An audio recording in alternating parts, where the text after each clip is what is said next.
नमस्कार, वणक्कम, सत श्री अकाल। आशा है कि दबंग दिल्ली का जो मैंने एक ब्रीफ संक्षेप में स्वॉट एनालिसिस आपकी पेशे खिदमत किया था, आप लोगों को अच्छा लगा होगा। आपके कमेंट्स मैंने काफ़ी सारे पढ़े हैं, काफ़ी सारे पढ़ने बाकी हैं। आज मैं बात करने वाला हूं पिछले सीजन की रनर्स अप टीम। दिल्ली की बात हो गई तो जो टीम फाइनल में नंबर 2 स्थान पर रही थी, पटना पायरेट्स। पटना पायरेट्स ने सबसे पहले तो धमाका ये किया जब उन्होंने ये अनाउंस किया कि इस बार राम मेहर सिंह साहब उनके कोच नहीं रहेंगे। पिछले सीजन में प्रदीप नरवाल ऑक्शन में चले गए तो पटना के फैंस खिन्न हो गए। इस बार राम मेहर सिंह साहब गुजरात में चले गए तो उनके फैंस खिन्न हो गए। लेकिन अच्छी खबर यह है कि बड़े अनुभवी रवि शेट्टी साहब अब उनकी टीम के कोच हैं।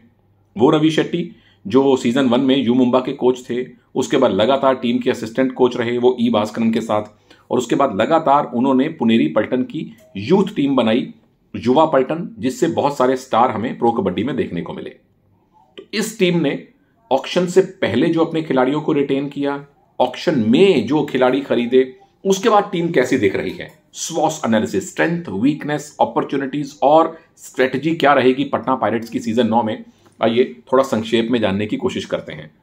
मजबूती इस टीम की सबसे बड़ी यह है प्रभु कि टीम का डिफेंस, जो पिछली बार टीम की सबसे बड़ी मजबूती था, लगभग वही डिफेंस इन्होंने रिटेन कर लिया है। और पटना की हमेशा से ये स्ट्रेटजी रहती थी कि प्रदीप आपके मेन रेडर हैं और डिफेंस उनका सपोर्ट करेगा। अब सीजन 8 से सीजन 9 में हमें उल्टा देखने को मिल रहा है कि डिफेंस आपका मजबूत है और रेडर धीरे धीरे जाके आपके डिफेंस को सपोर्ट करेंगे। शादलू, हमारे मोहम्मद रेजा चिया ने शादलू हुए, नीरज हुए, सचिन चंद्रशेखर हुए, सुनील कुमार हुए, बिल्कुल वही 4 डिफेंडर हैं जो पिछले सीजन में लगातार पटना पायरेट्स के लिए खेले थे, इस बार भी आपको खेलते नजर आएंगे। और शादलू ने अपने पहले ही सीजन में जो कमाल का प्रदर्शन किया था, बड़े बड़े रेडर्स को जो इन्होंने परेशान किया था, वो किसी से छिपा नहीं है। ये सबसे बड़ी मजबूती रहने वाली है पटना पायरेट्स की। दूसरी मजबूती इनकी ये है कि सचिन तंवर को इन्होंने ऑक्शन में वापस लिया है। सारे के सारे रेडर्स इन्होंने ऑक्शन में रिलीज कर दिए थे, लेकिन जो इनके सबसे बेहतरीन रेडर बन के निकले सचिन तंवर, वो टीम में वापस आ गए हैं। चुनौती क्या रहने वाली है, कमी क्या रहने वाली है, जो हो सकता है कमी हो सकता है चुनौती बन के उसको पार पाएं। बैकअप डिफेंडर कहां है प्रभु? अब कुछ एक टीम्स ऐसी हैं जिन्होंने एक पोजीशन पे 2-2, 3-3 खिलाड़ी लिए हैं, उनके लिए प्रॉब्लम ऑफ प्लेंटी है। पर पटना की टीम में मुझे इन 4 डिफेंडर्स के अतिरिक्त कोई स्थापित डिफेंडर नजर नहीं आता। अब एक नीति यह होती है कि आप 4 मेन डिफेंडर ले और बाकी युवा खिलाड़ी, जिनके नाम अभी मैं और आप अच्छी तरह से जानते नहीं हैं, NYP कैटेगरी से या खेलो इंडिया गेम से या अपनी यूथ टीम से धीरे से उठा के ले आए। जैसे शादलू पिछली बार आए थे, सचिन चंद्रशेखर पिछली बार आए थे, कोई जानता नहीं था, आज हर कोई उनका दीवाना है। तो क्या वैसे बैकअप डिफेंडर हैं पटना के पास?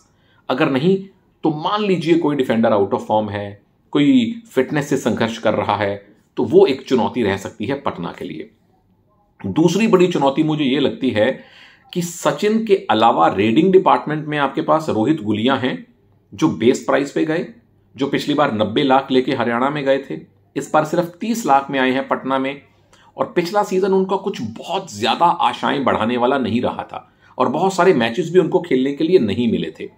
हालांकि उसके पहले का सीजन 7 मुझे लगता है कि रोहित के लिए बेहतरीन रहा था, लेकिन 8 में चूंकि वो ज्यादा खेल नहीं पाए और इतनी बड़ी धनराशि उनको मिल गई, अब वापस बेस प्राइस पे पटना में आकर क्या रोहित गुलिया वैसा प्रदर्शन कर पाएंगे?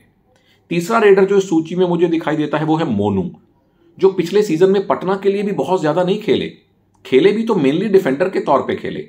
बेहतरीन ऑलराउंडर हैं, लेकिन क्या एक स्पेशलिस्ट रेडर वाला मोनू काम कर पाएंगे?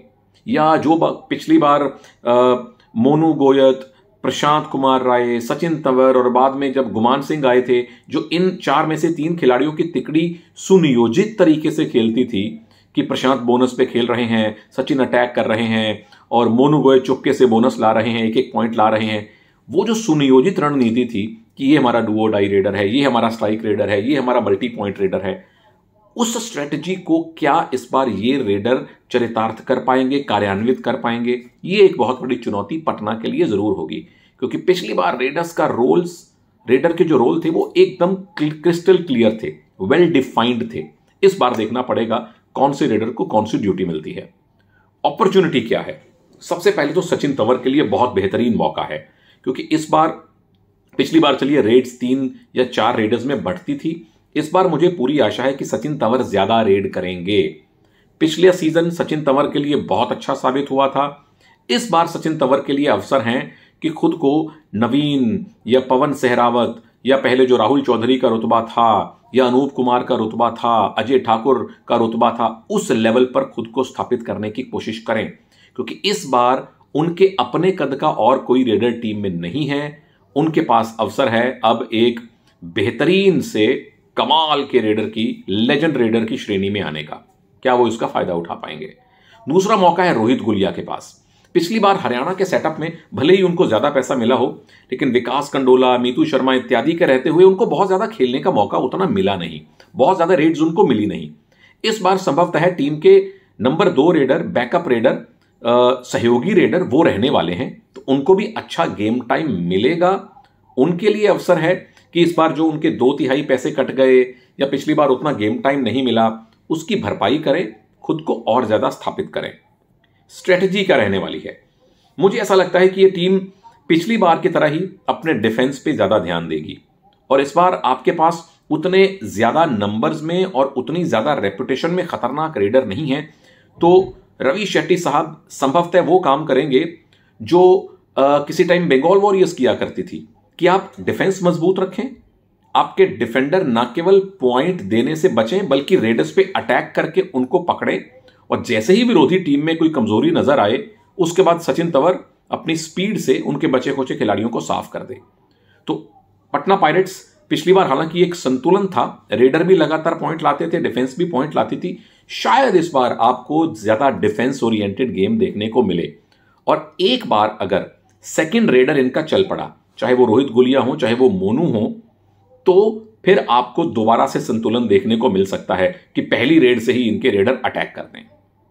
एक और इस टीम को चुनौती का सामना करना पड़ सकता है मेरे पिछले पॉइंट में, कि सचिन तंवर, रोहित गुलिया और मोनू के अतिरिक्त तो और कोई बड़ा नाम नहीं दिखाई देता। या टीम के पास रोहित हैं या सुशील गुलिया हैं जिनको अभी बड़े मंच पे आके परफॉर्म करना बाकी है। तो कहीं इनमें से एक रेडर, या ईश्वर ना करे 2 रेडर आउट ऑफ फॉर्म रहे, या विरोधी टीम्स ने उनको पकड़ लिया, उनकी काट ढूंढ ली, तो इनके पास क्या बैकअप प्लान, वो एनवाईपी, ये वो छुपा हुआ रेडर कौन सा है जो इस बार अनलीश करने वाले हैं? तो प्रभु, ये था सीजन 9 से पहले जो पटना पायरेट्स की टीम बनी है उसके बारे में मेरा संक्षेप में एक विवरण, एक स्वॉस एनालिसिस।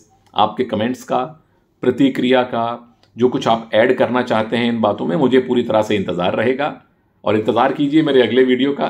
तब तक के लिए जय हिंद।